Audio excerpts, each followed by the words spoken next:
Международную научно-практическую конференцию провели во Владикавказском институте управления. Она приурочена к 25-летию вуза.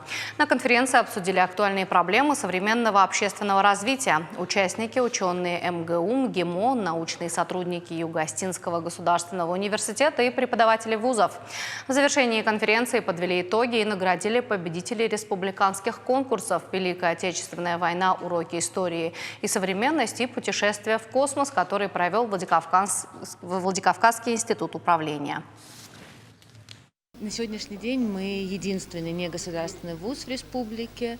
У нас учатся студенты, у нас есть колледж при институте управления, то есть у нас большой контингент, достаточно большой контингент студентов. Мы реализуем много образовательных программ и пытаемся реализовывать программу непрерывного образования, в том числе и для детей.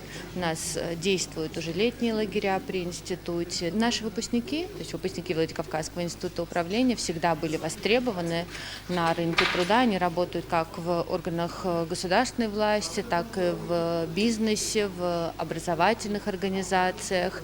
Мы гордимся нашими выпускниками.